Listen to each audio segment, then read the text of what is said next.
I joined a fraternity. Of course, you couldn't just walk up to a fraternity, knock on the door, and ask to join. You had to go through something that was called Rush Week. This was a series of receptions hosted by fraternities for prospective members. And the purpose of the receptions was to allow you to become acquainted with the members of each fraternity and to see which fraternity you might wish to join, and to allow the members of the fraternities to become acquainted with you, to see if they wanted you to join. The week culminated with what was called Sink Night, on which invitations for membership were extended, and you had to decide which fraternity you would pledge. Since the fraternity you wanted might not want you, or you might not want the fraternity that did want you, it was a tense week. Everyone was on their best behavior, hoping to make a favorable impression. The fraternity houses were cleaned up, and all the members too. When you visited the house, you were introduced to members one after the other. You would talk with each one knowing he was examining you as you were examining him. Life in each fraternity was presented in glowing terms. There was a closeness of the brothers, the support of one another, and most importantly, the wild parties and the opportunity to meet girls. What? You didn't think that was going to happen, right? Now, if you were someone the fraternity wanted, you were rushed, entertained, and wooed in an attempt to get you to pledge membership. Once you did pledge, however, a very strange thing began to happen. As you went to the house day after day, you would meet members you had not met during Rush Week, because the fraternity was afraid they might turn off prospective members. And so they'd been hidden away during the week, sent away, so that no one could meet them, given their rather odd personalities. But once Rush Week was over, they came out of the woodwork, these rather strange birds, and you started to realize that fraternity membership was not quite what you thought it was. Not only that, life in the fraternity was not quite what you thought it was either. Pledges were basically abused, treated with contempt, and when you became a full member, you discovered that the brothers were not quite as brotherly as they made out to be during Rush Week. What had been presented in glowing terms quickly lost its glow. And after a while, you began to wonder, why in the world did you ever want to become a member of a fraternity? And sometimes as Christians, perhaps we feel we've been rushed, because often the Christian life is portrayed in glowing terms. It leads to happy families, offers answers to all your problems, promises success in business, well-adjusted children, personal fulfillment. To be a member of the fraternity, the sorority of believers, it is said, is to find life so much better. But then we discover the truth can be otherwise. Start getting a very different picture. At least Jeremiah sure gives us a different picture. Not what you'd call a glowing picture. When Jeremiah was a teenager, he was looking forward to getting a job, getting married, settling down, raising a family, leading a normal life. But then God got hold of him, and the next thing he knew, he was a prophet, God's mouthpiece. He didn't want to become a prophet, but God enticed him, rushed him, overwhelmed him. And suddenly, something beyond his control was compelling him to speak God's word. And the word he had to speak was a hard word, a word of judgment, a word denouncing the faithlessness of the leaders and the people of Israel, and warning them they were doomed if they didn't turn back to God, if they didn't shape up. And so what did Jeremiah get for his efforts, his obedience? Oh, beatings, public humiliation, time in the slammer, even finding himself thrown down a well. He became a laughingstock. His friends turned against him, conspired against him, setting the telephone lines in Jerusalem abuzz with gossip and innuendo and plans to bring him down. And his own family turned against him, thinking he was a fanatic, a nut, a traitor. Jeremiah even felt betrayed by God, deceived, tricked by God into becoming a prophet, only to be left twisting in the wind.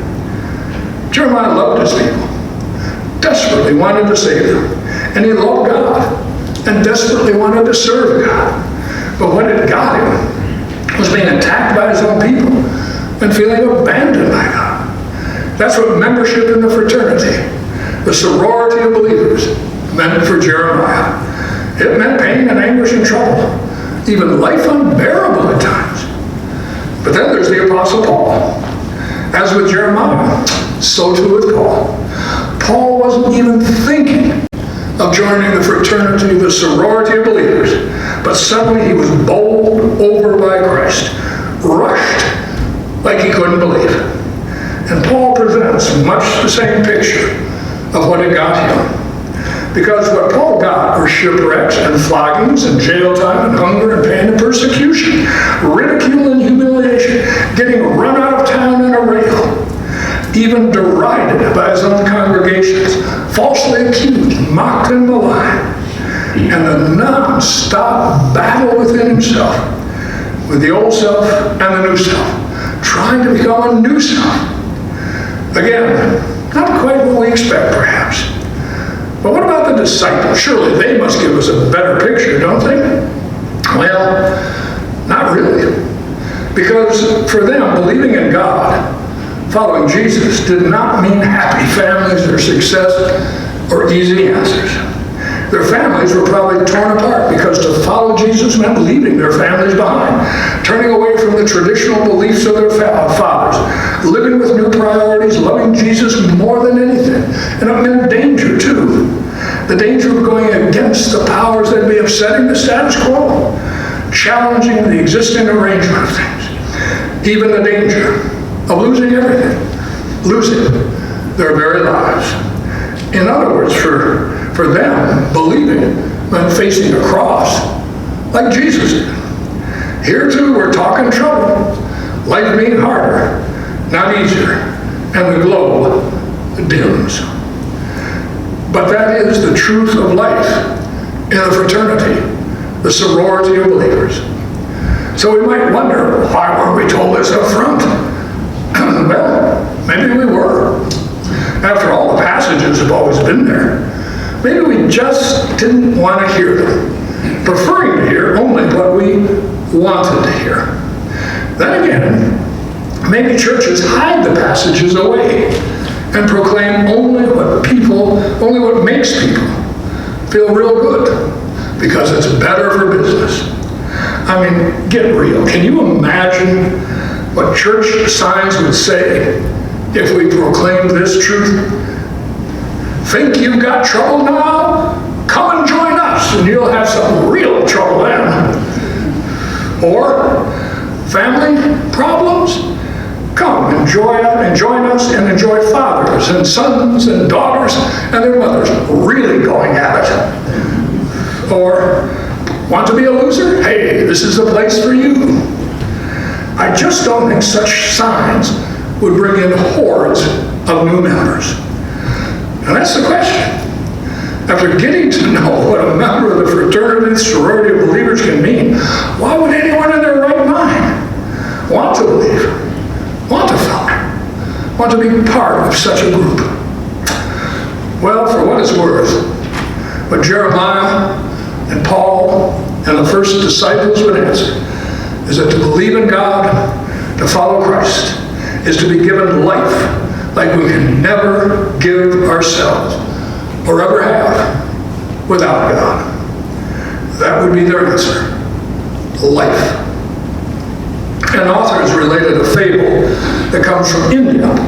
And the fable is about a motherless tiger cub who was adopted by goats and brought up by them to speak their language, emulate their ways, eat their food, and in general to believe that he was a goat himself. Then one day a king tiger came along, and when the goats scattered in fear, the young tiger was left alone to confront him, afraid, and yet somehow not afraid. The king tiger asked him what he meant by his unseemly masquerade, but all the young one could do in response was to bleat nervously and continue nibbling at the grass. So the tiger carried him to a pool where he forced him to look at their two reflections side by side and draw his own conclusions. When this failed, he offered him his first taste of raw meat. At first, the young tiger recoiled from the unfamiliar taste of it. But then as he ate more and began to feel it warming his blood, the truth gradually became clear to him. Lashing his tail and digging his claws into the ground, the young beast finally raised his head high, and the jungle trembled at the sound of his exultant roar. And that's what being a member of the fraternity, the sorority of believers, truly means. Coming alive to the selves we were created to be, tasting true life and discovering life, even roaring a bit with life. We spend so many of our days just nibbling at the grass and bleating, only half alive, numb to life, drifting along maybe with little purpose, except to get through the day, maybe wrapped up in ourselves or dead to others, but pretty much acting like goats, thinking we are goats, not even aware that we were made to be tigers. But the promise is we can know life like we've never known before. But really, how does it happen? Well, ask yourself, when have you felt most alive? Chances are, it's when you felt purpose in your life, and you felt a passion for something. And chances are, it was when you felt challenged, maybe a little nervous and frightened, but called out of yourself, had to risk yourself for the sake of something beyond yourself. And chances are you felt most alive when you were able to forget yourself and all your problems and worries and lose yourself in something, lose yourself in another. In other words, when you loved and when you gave yourself to something or someone. That's the strange thing about it. We find ourselves and feel most truly alive only when we lose ourselves. And chances are you felt most alive when you were able to laugh and to weep, when you were able to feel another's joy and to feel another's pain.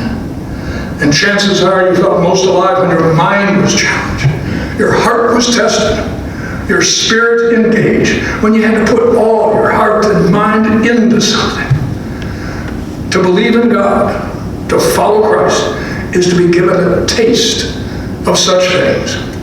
And yeah, it will also mean trouble, because it means being changed, transformed, living with new priorities, challenging and changing the way things are maybe. And sometimes family and friends and business associates and others may not like that. May resist it, may prefer that we just remain goats. But the trouble is worth it. So powerful is the life that comes. And there's something else Jeremiah and Paul would answer, and the disciples too. Peace. Joy. Not peace in the sense of the absence of conflict or trouble, but the peace of God's presence in the right smack dab in the midst of conflict and trouble. What Jeremiah came to see was that God had not deceived or abandoned him, but God was with him like a dread warrior, a God who loved fiercely and protected those he called, a God who demanded all and who gave all. And Paul too knew the love and presence of God that gave peace even in the midst of prison and persecution. And the disciples as well. They knew the very Spirit of Christ that gave peace and courage.